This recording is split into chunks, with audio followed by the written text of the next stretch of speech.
Hello. Oh, hello and welcome to take 2 of How to Find Your Support Network. And I'm really sorry, Erin and Anne, the comments weren't coming up, so I couldn't see that you can't hear me. So hopefully you can hear me now. Yes, my clever attempt at using a microphone to improve my sound, basically didn't work. So let's hope that this works. So welcome to Lead Your Way, if you're new to Lead Your Way, and welcome to How to Find Your Support Network. So my name is Emily. I'm sorry. Yay, Erin can hear me. So take 2, here we come. So my name is Emily. If you don't know me, welcome to my world. I'm a coach and a trainer, and I am a facilitator, and I am the founder of Lead Your Way. And Lead Your Way is all about empowering you to love what you do, to find your find fulfillment, to have impact, to find self-belief, and to belong, which is what we're talking about today. So might encourage me on the second take to speak more concisely. So how to find your support network. So first question is, why do you need one? So have a reflect on, do you need people around you to help you with your career growth? Do you need people to give you a new or different perspective? Are you feeling lonely right now? So I think I shared that. So I work for myself, and so sometimes I do feel lonely, and I'm giving quite a lot. So I need to very intentionally think about who is in my support network. What kind of relationships do I need to help me to stay motivated, to give me new ideas, to help me progress and move forward in what I'm doing, to challenge me, to provoke me, to ask me those difficult questions. Maybe you're going through a period of change. That might be a period of change in your work. So something is happening to you, a change is happening to you, or you're making a choice to have some change in your life, your lifestyle, or what's happening in your life. Maybe actually you want to practice your listening and coaching skills. You want to actually actively support other people. So support network isn't all just about being fed ourselves. It's about actually how we're giving to others, how we're consciously supporting others. So it's a two-way relationship. And maybe we need a change of perspective. We need people who are going to kind of challenge our perspective and discuss and grapple with challenging issues. And it's important to say that your support network ebbs and flows over time. So you don't always have a support network that's exactly the same over your life. And you might have a support network that comes into your life for a very short period of time. So for example, I was sharing that this week I went on some training, and I've changed to facilitate a thinking environment. And a thinking environment is all about belonging. It's all about helping people feel safe, build trust, and be listened to. So in a thinking environment, we start with the premise that number one, the thinker, so the person who's doing the thinking or doing the talking, has the answers and the solutions. And the second promise is that we will not interrupt. And it's the most powerful thing to be asked to think around a topic or a question. The question really is what would you like to think about? And to have somebody listen to you. So we did a couple of thinking pairs where I thought for 5 minutes, and then I also thought for 10 minutes without any interruption. And I really encourage you to do that with somebody who you trust.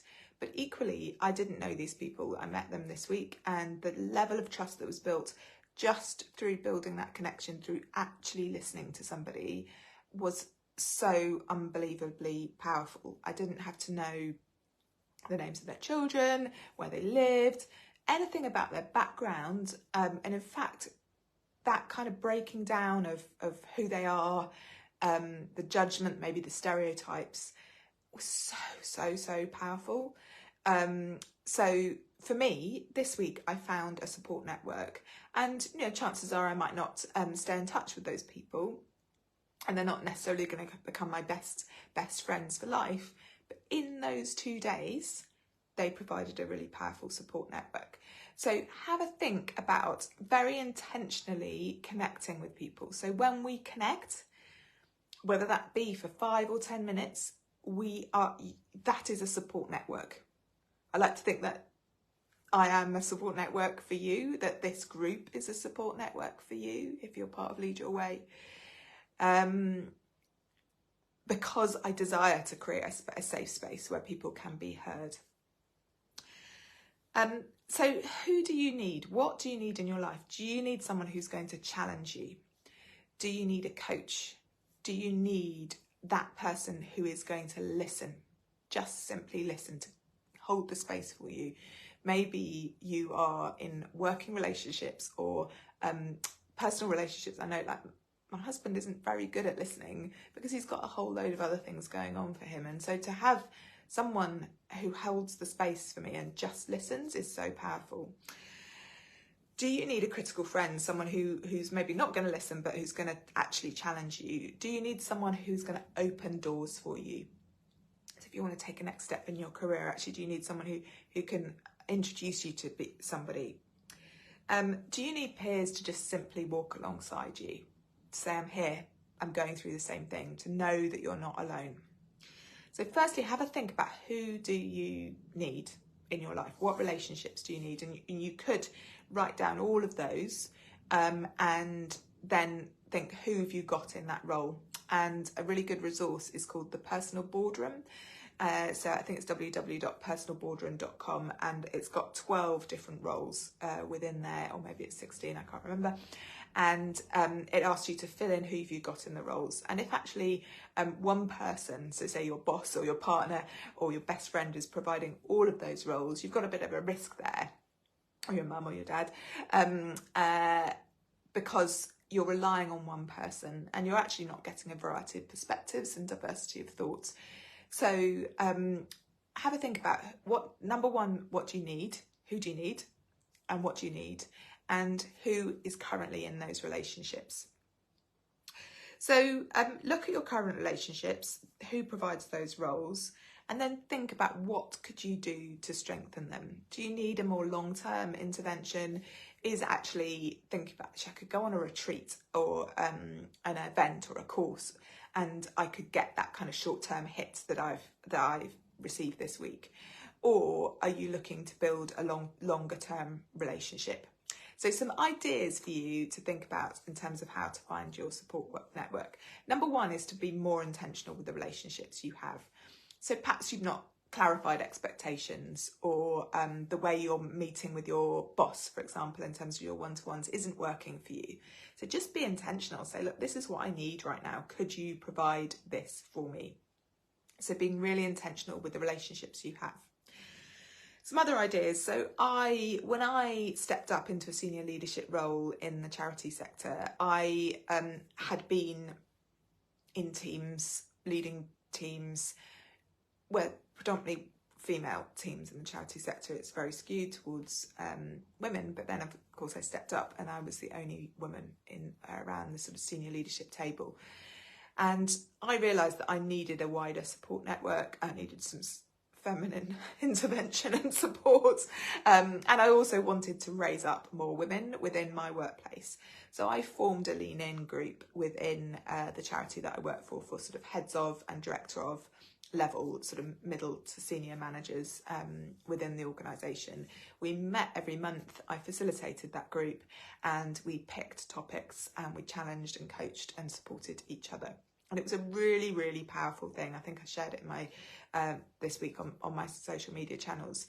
It was really powerful because, number one, I built really, really powerful relationships across the organisation. So when things were a little bit sticky with the head of digital, and I needed to get something done and negotiate with that person, I still had to negotiate with them, but I had a relationship with them and I had an understanding. I knew what challenges she was facing into with her role, and I was therefore able to be more empathetic and understanding, and we were able to find a win-win. And it empowered all of us really to grow in our roles and progress. So forming something like a lean-in group or a peer support group. Maybe going to networking events. There's a brilliant event next Thursday run by the Lucidity Network. I can share the link. Lucy Gower, if people don't know her, facilitates the most amazing events. So I'd really encourage you to go to events like that. Booking coffees and random chats. When I first became freelance, someone said to me, I asked someone who was further down the road from me and said, you know, how did you grow? How did you start your business? And she just said, well, I had lots of coffee with people and just had that confidence to do that. And that's what I did when I started out 5 years ago. And some of those coffees have borne fruit that I would never have sort of imagined they would create at the point of that coffee. You might kind of come away going, oh, okay, that was a bit useless in terms of, oh, I didn't sort of ask for something or get a great deal out of that. But actually just giving to somebody over coffee has reaped returns, and I didn't do it for that benefit. I did it to grow my network. So think about that, random coffees. Think about whether you need a listening pair. Maybe you do need to actually invest in a coach, so someone who can hold you to account over time and guide you, and someone who's trained in helping you to powerfully think. Maybe you need a mentor.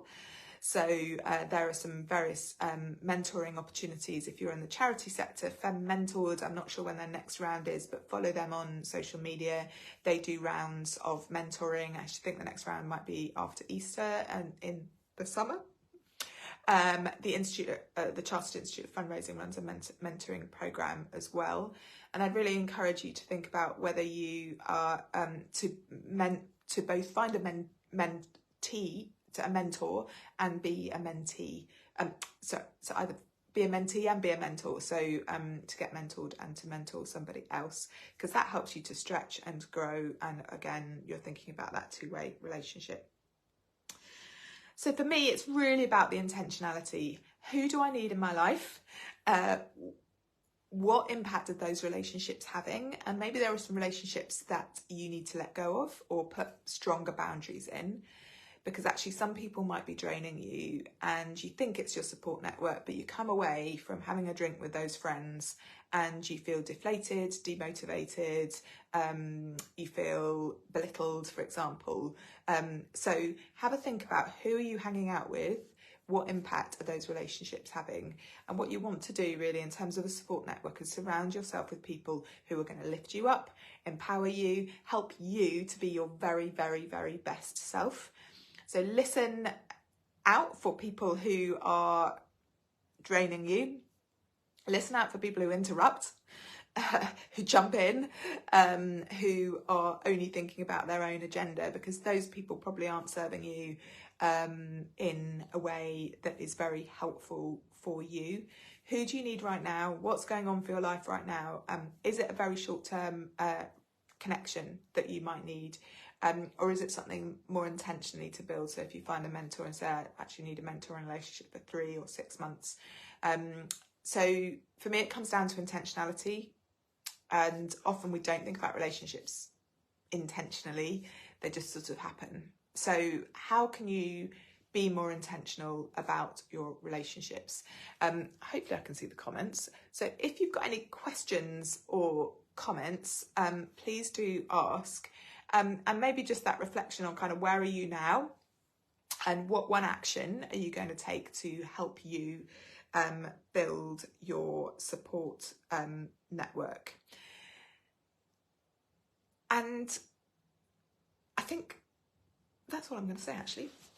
So what one action are you going to take to help build your support networks? That might be letting go of a relationship. It might be actively reflecting on your personal boardroom. It might be deciding to listen more intentionally in a relationship that you already have. And I can promise you that when you have that connection, when you feel supported, that will reduce isolation. It will help empower you and give you ideas. And Erin, I've seen your question. I'll come back to that. It will help empower you and give you ideas and motivate you to make progress and find fulfillment in your career. So Erin has asked, any tips on getting over the fear of reaching out to make that initial connection? So think of it from the perspective maybe of that person.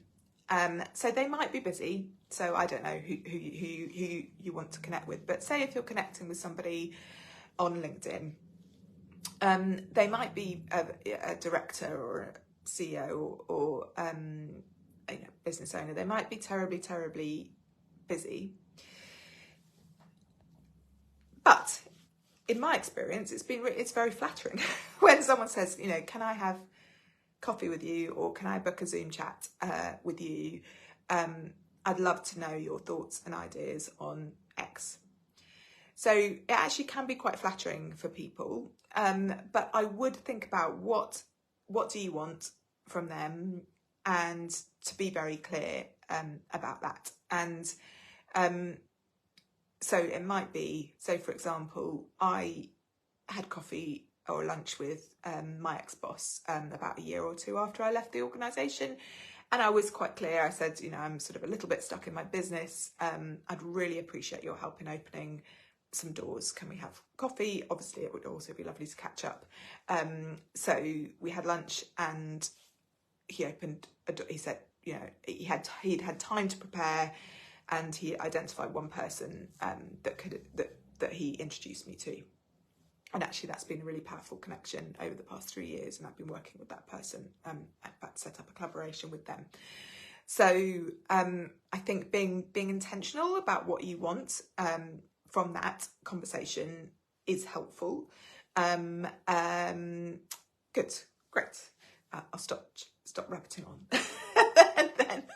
And just like the other thing is to say, what's the worst thing that can happen? They could say, look, I'm really busy. I can't meet. Equally, you could meet. So for example, I met with someone at a very different organisation from a very different sector to me. And we had a great conversation, but it really went nowhere. But in the end, I'm not going to necessarily see that person again. If I do, I've made a connection with them. And it didn't really matter. They were generous with their time. I appreciated their thoughts and insights, but that's where it left. So what's the worst that could happen? And when you are connecting as well, think about how you can intentionally connect with them. So that being present, that listening, because actually, if you give them space to be heard, they're going to come away thinking, gosh, that person asked great questions or had loads of insight, and actually you might not say anything, but if you're actually giving them attention, it will be quite powerful. So I hope that's helped. Any questions, thoughts, or reflections, please do keep asking them inside this group. There may be people inside Lead Your Way who can open doors, who can offer support for you. So please do use this group to reach out to people, so anyone in here who does this, or any ideas on this or that, please do use this group, because that's what it's for. So if you've got anything that you need in terms of support, please do use this group to reach out and ask for that. So thank you for your patience, and I'm really glad that I worked out I was speaking to thin air, and look forward to seeing you next week when we're going to be talking about how to get unstuck. So I hope you have a lovely weekend, and see you next Friday.